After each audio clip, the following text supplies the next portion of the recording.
everyone. This is Christmas with More edition, and today I have the pleasure of being with the delectable founder of Fodelicio Restaurant, the one and only Foluke Raji. Foluke, thank you for inviting us to your beautiful restaurant. Thank you so much for the opportunity. I really, I'm grateful and I'm happy to be here and to have you here. Thank you. Thank you. Wow, it's beautiful. You know, you've been asking me to come, and I'm glad I finally got this You made it down.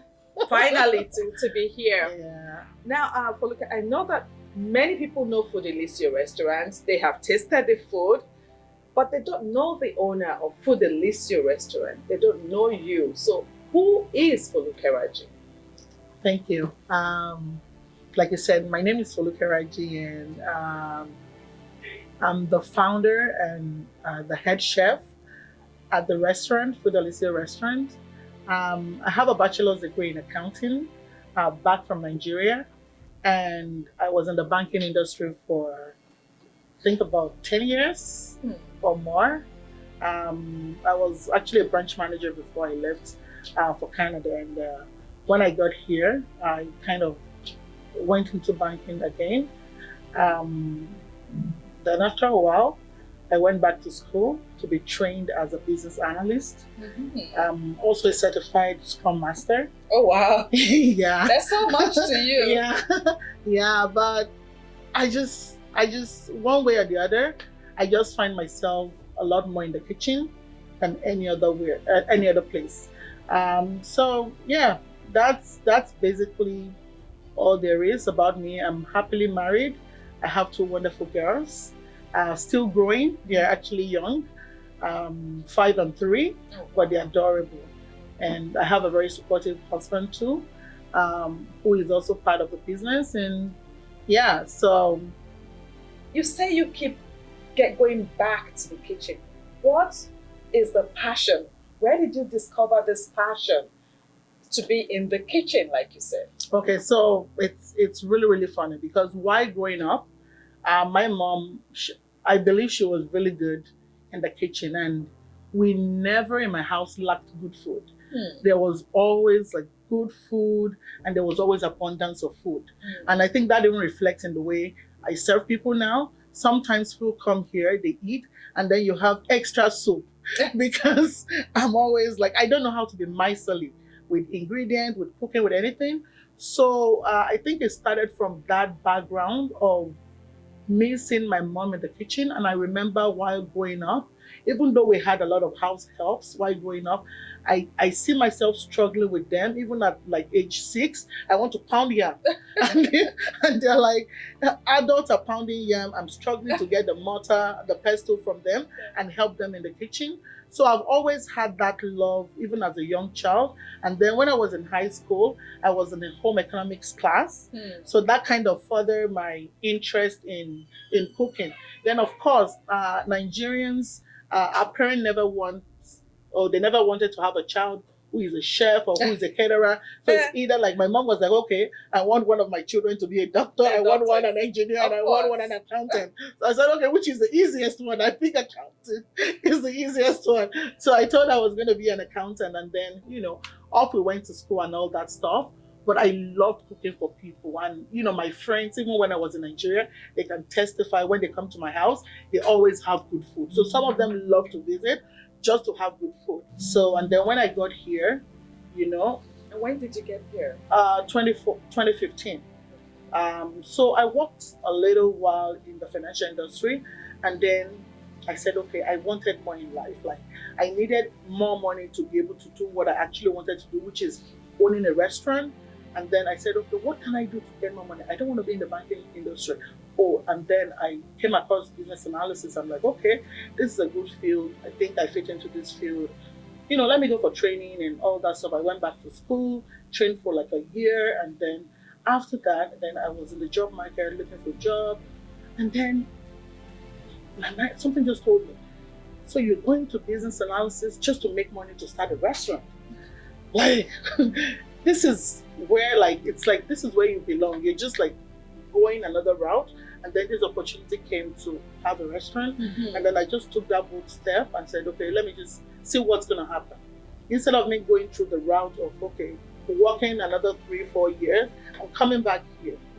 Why can't I just do it just that Right away? And then that was how. So you bought into the restaurant Yeah, right away? Yeah, I bought into the restaurant right away. I just, it was like a step of faith for me because, I was looking for a job. My husband didn't even know, like, and something just told me, I think it was one of the Sundays we went to church and the pastor was talking about taking a step of faith and all that. So I'm like, okay, you want to own a restaurant, but you've never even checked online if there's a restaurant for sale or something. And then I just went online and I was just Googling restaurant for sale. And then I saw this place. It was up for sale. And then I reached out to the person. The person said it was sold unconditionally. That it was already sold. And I'm like, okay. And then I just like, okay, let it go. And then something just told me that, okay, just even go. Okay, so now you've taken the first step. You Googled and you found a place. Why can't you just visit this place and see what it even looks like? Then I came here to have lunch. And then I just fell in love with this place. I love Was it a Nigerian restaurant? It was an Italian restaurant. An Italian restaurant? Yeah. So I just fell in love with it, with the atmosphere, with the parking, the environment. I just fell in love. And then I just stepped outside and said, God, if this is for me, let it come back to the market. And then I just left. That was, I think, around in July. And then in October, the realtor reached out to me. He said, are you still interested in this space? It's like it's back to market.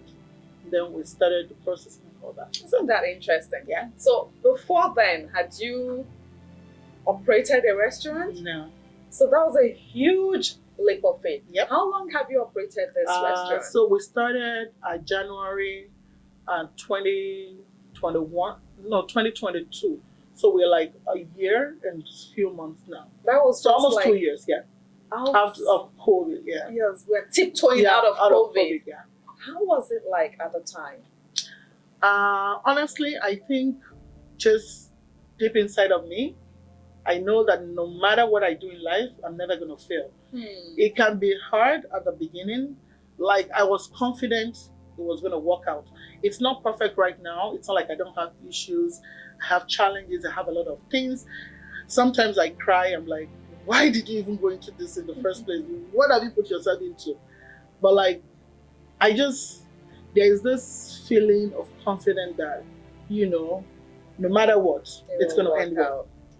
So I think that's one of the things that kind of, I'm always positive about, about life, about whatever I do. So I think that's one of the factors. The motivation is like, okay, it's going to be all right.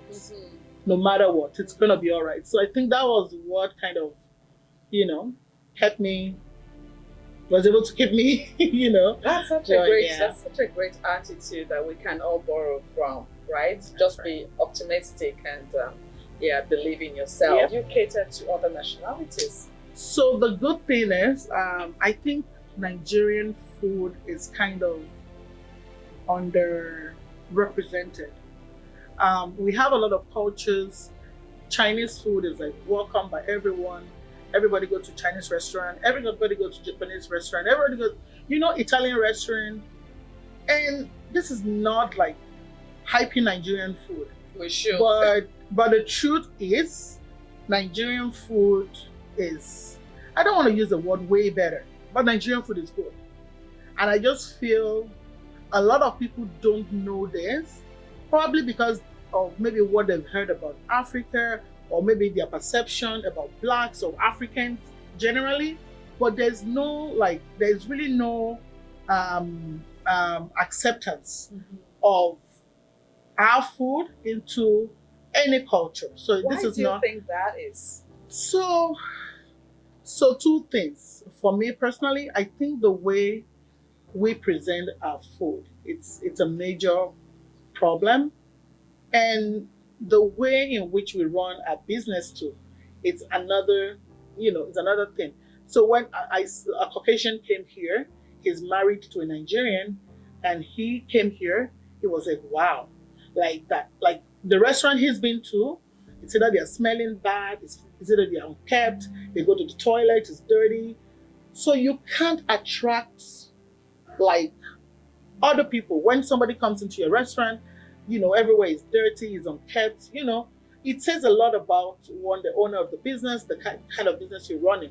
So I think that in itself could be like an hindrance to we drawing other personalities or other nationalities to embrace our food or yeah, our food or our culture. So I think that's one thing. Then another thing is like being flexible with our food. Some people will say, "Oh, eat Nigerian food, it has to be spicy." It doesn't have to be spicy. So I tell people, if you come here, you want to eat jollof rice, it's not like spicy. It's like mild because I'm not making it just for Nigerians. I want every other person to come in here and be able to eat jollof rice and enjoy it. Not a lot of Nigerians even like spicy food. So when you say, okay, oh, Nigerians generally we like spicy food, you make your rice spicy, you make your soup spicy, then other people are coming in, they are not able to enjoy the flavor of the food because there's too much spice, right? So I think that's another, being flexible, trying to give a twist to our food to make it more appealing and um, more relatable to other people with description. So when you look at our menu, we put the items and the ingredients and the makeup of the food, so you're able to say that, oh, I'm buying jollof rice. This is made with tomato, pepper, onions, and all that stuff. What are your favorite dishes? So, which one are you going to showcase for us today? I'm excited. So, I think, honestly, I don't like answering anything favorites. Yeah. I don't like it. There are too many options. Yeah, I don't even have favorite stuff. I don't have even my daughter, when they ask her in school, what's your mom's favorite food? She said everything. Everything. So they know already I don't have a favorite. Because you make everything so good. So for me, I would say egusi soup is one of a staple food for celebration, whatever it is, parties, Christmas. Egusi soup is rich, you can infuse a lot of flavors into it, sure. And I think it's just so good for celebration. So if you're having a Christmas party, it's one of the things you can put on your table and people would really, really enjoy.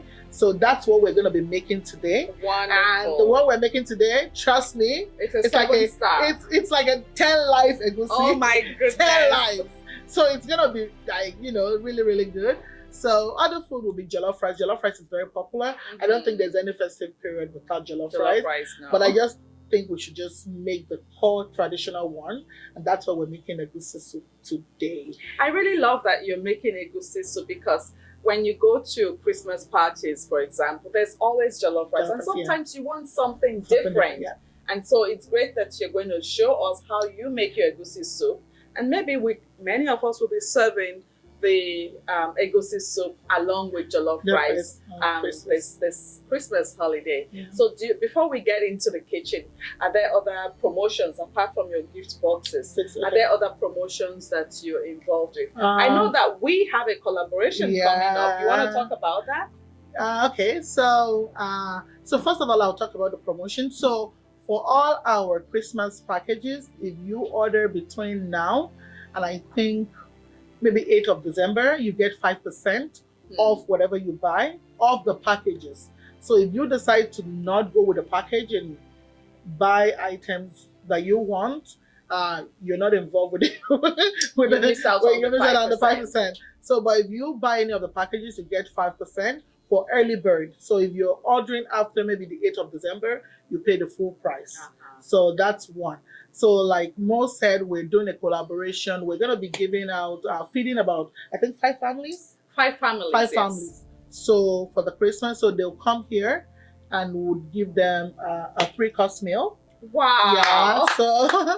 So we're going to treat them like really special. It's a season for giving and for showing people that you care about them, and that's what we are all about, because truly Food Alicia is not just any other restaurant. We truly care about what we feed people.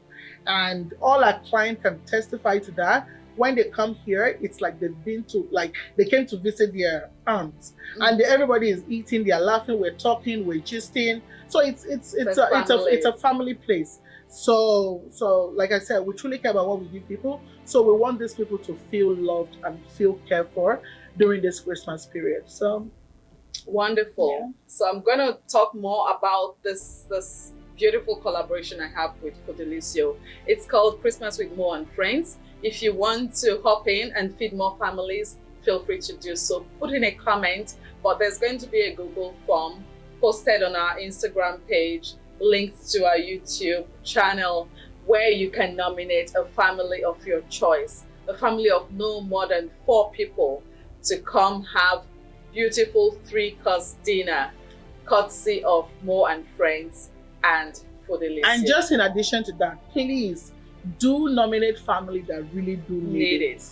So if you can afford to feed your family, it's not for you, I'm sorry. Thank you. But let's help people that are, that really need it. So Yeah. I think that's what the collaboration is all about. Yes, So, yeah. and there will be criteria as to how to nominate. Yep. So I think we are heading into the kitchen now. Excellent.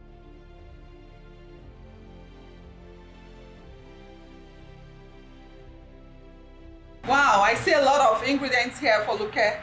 Well, Yes. I recognize all of them, but I'm not sure our viewers will recognize them. So why don't you introduce us to these ingredients? Okay, so like I said, we are making like a 10 lives egusi today 10 because lives, it's 10 Christmas. series. So it has to be really, really special, right? And rich. So for rich. So for egusi soup today, we have our already mixed blended pepper. So there's no tomatoes here. For those of you that don't know, you don't need tomatoes for egusi soup. So this is a blended shepherd pepper with onion and a little bit of locust beans, iru. We have our prawn here, smoked prawn. We have our pomo here, it's already cut. This is cow skin. We have our fish, smoked fish, all the way from Nigeria. We have our fried croaker fish. We have fresh shrimp here. We have kale here. Then we have other ingredients like the iru. This is king, where you're cooking egusi soup. And we have blended crayfish. We have stockfish already boiled. It makes a difference when you're cooking egusi soup. We have beef, and we have our palm oil, of course, and our seasoning. So this is our palm oil. Yes. Ready, and the main ingredient, the egusi itself, the king. So it's already. This is we made it this morning. We washed it and we blended it, so it's all ready to be used. So that's it. Wow. And so we're ready to roll. We're ready to roll. Let's get cooking. Woo! Okay, so guys, there are so many methods of cooking egusi soup, but this is the one we're using for today. There's no best method. It just depends on maybe sometimes how quickly you want the food. So, but this method I really do like it because it makes the egusi soup look so fresh and lush. Wow. So watch out. So we're putting in the palm oil first in our pot. And how much palm oil? Like a cup? Honestly, it depends on your choice. I think this is a lot. So some people are running for oil. Yeah. So I don't naturally like the oil to be too much. But just, so it depends on what you want. You can, depending on how much you're cooking, so it ranges from maybe a cup, 2 cups, but don't let it be too much. You don't want too much oil in your oil. So we're putting on our blended pepper first. Remember, this is blended with onion. Some people like to fry onion first. You can do that. It depends on. Some people don't like to see onions in their food, so I'll rather blend it. Okay. Just to avoid things like that. So this way is safe for everyone. So our palm oil is good. You don't have to make sure it's good. It doesn't smell, so you're safe. So but you can say it's sizzling. Yeah. So stir it. And the colors are vibrant. Yeah, they're vibrant. Red. Yeah, it's red. Rich red. See? Huh. Ooh. I love it. So it's really easy to make. It's one of the fastest. Once you have your ingredients, I think under 30 minutes. You'll be ready? Yeah, under 30 minutes. That's a good one. It's really, really fast. And you don't have to eat egusi with swallow everybody. You can eat it with rice. Oh my god. With white rice? Oh. I love food too much. I love food too much. It's heaven. Yeah. One of the things I like to do when I'm cooking egusi soup, before I put anything, I love to put some ingredients because I want the flavor of those things to go into the soup itself. So one of those things is this smoked prawn. You might just feel it's just like a regular prawn, But when you allow this to kind of go in, Marinade. marinate, allow the water to drip in the thing, it makes a difference in the taste of the food. So I'm gonna throw this in, okay? So number 2 ingredient done. How can I be helping? What should I get? Okay, so I'm gonna put a little bit of the local beans here. Put some crayfish. I don't put the crayfish. I don't put everything right now. So I just put a little of the crayfish. Half and half. Yeah. So I noticed that you're using all fresh ingredients to cook. Oh yeah. And I can't help but wonder, during Christmas, where there's food shortages, how do you deal with all of those? So basically, we have I have food suppliers, grocery suppliers. So once they get their groceries, they give us a call. How many boxes do you want? And the good thing is we do have working fridge here, so a Okay. large fridge. So we buy those fresh peppers and things like that, and we just put them in the You're fridge. not constrained. So we're not constrained, yeah. So it doesn't get spoiled. At least it can last a week in the fridge. So we have them, and then we just take them out and use them. So we already have our crayfish and local beans. So we just put our seasoning. So my seasoning is like a house seasoning. So it's already mixed with salt and everything. So I don't use a lot of salt for my cooking because a lot of people are, health conscious this day. So it's a vegetable seasoning and it's not that salty. So I don't use salt. So you wouldn't find salt around me. Okay. So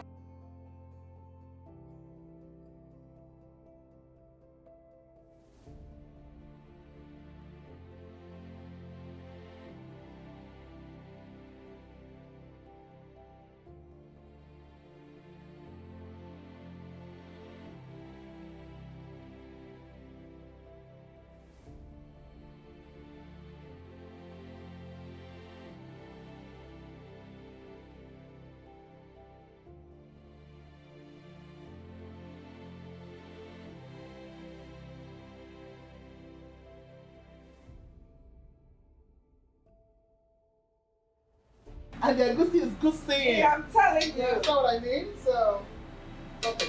Oh, So the aroma of this place alone. So it's getting me hungry already. the shrimp, we're not gonna put that now because you don't want to overcook your shrimp. Okay. So that's important.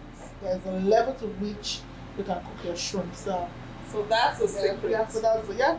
So all this, because the egusi also, it doesn't take time for egusi to cook. But when all your ingredients, your meat, everything is already Cooked and ready. cooked and everything, and you put the egusi soup, it's just a little. So that's our beef. What are your biggest challenges as a restaurant owner? People don't want to pay taxes On food. on food. They tell you it's food. Or you go to McDonald's and pay taxes, it's also food. So people come and they're like, oh, why is the food so expensive? But grocery is expensive. Like the rate at which things are like expensive now, we can't even increase our food at the rate at which things are expensive. For Yeah. example, my rent right now, my landlord is telling me that it's the new rate he sent to me, it's over 50% increase. Goodness. So I can't even increase the price of my food by 50%. And the same thing with grocery, you go to for shopping, things are going up by like 30%. Eggs, every ingredient that makes up a dish is going like really crazy right now. So I think it's a major challenge with the food industry right now. Even when you're buying for your house, everybody knows things are like crazily expensive now, but still people come to the restaurant, they seem not to, or they pretend not to want to understand the way things are outside and that it also affects restaurants. I think right now it's a big challenge, people trying to understand that, okay, we're running a business, we have costs, we have overhead, we have different, for your electricity, for your gas, it's a lot of money. And Sure. this cost has to be passed down to the food. So it's a major challenge right now. So getting people to understand that is really, really sometimes exhausting. But we still have few people who come in and tell you, oh, we know. So that gives you a kind of comfort. And some people feel your pain. They feel your pain. Yeah. Okay, so now we're gonna put our shrimp so that the shrimp can take a little bit of our seasoning in. Yeah. So it's not just bland shrimp we're eating when we're eating. Because we didn't pre-season the shrimp. So Okay. So, and this is totally like you don't have to put this, but I just wanted my guests to have like the best experience. So that's why I'm putting everything. So you don't have to put like fresh prawn if you have allergy or if you don't like prawn or shrimp. So you can just do it the regular way. You don't have to put as much as this stuff if you don't want to. But It's so colorful. yeah. So now this is the king of the dish. This is how you see. So we're gonna put it. So some people, I like to cut it in small bites. Because sometimes you don't just want the egusi to be mixed everywhere. So you still want some lumpy little stuff. I don't like too lumpy, but at least just little lumps. So because that's the beauty of egusi soup. So And that's why some people would fry it first, yeah. Because when you fry, it holds the lumps. It holds well.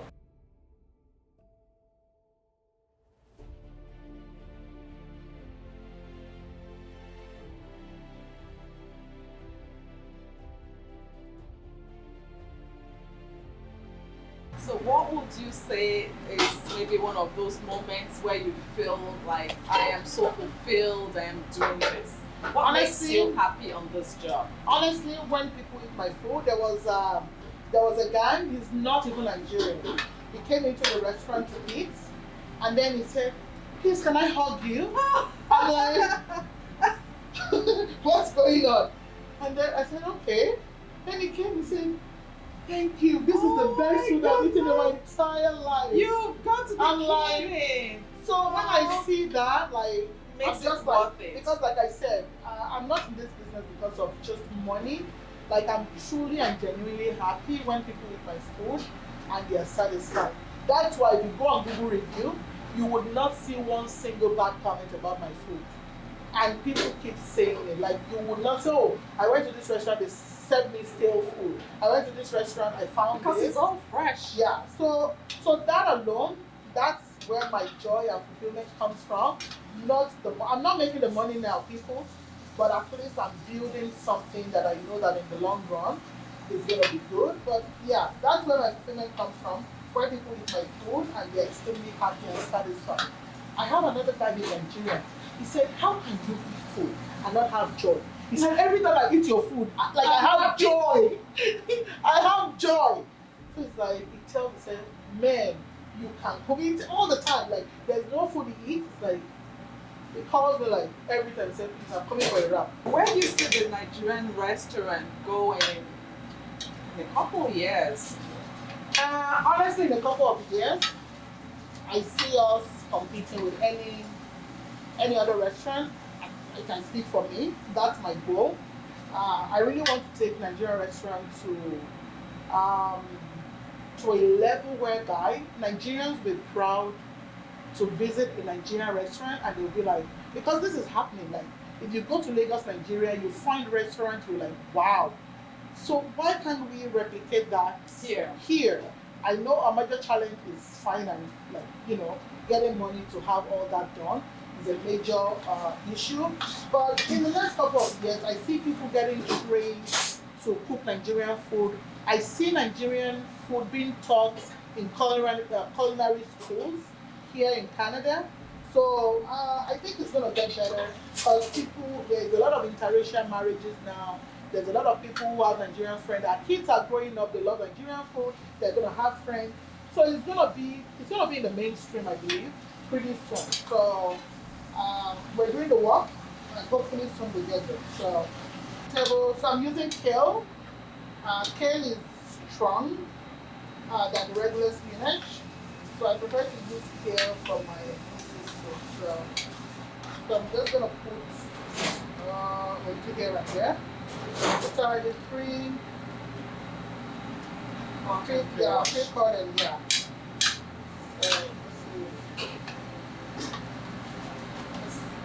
More vitamins.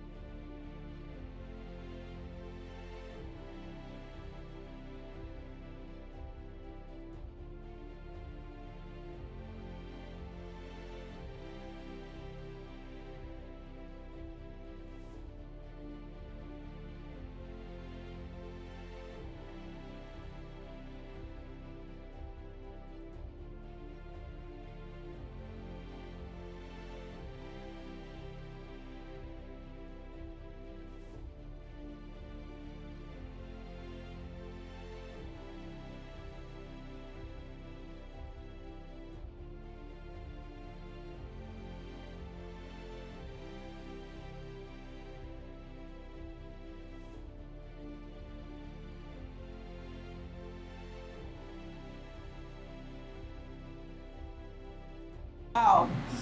Where do we start from?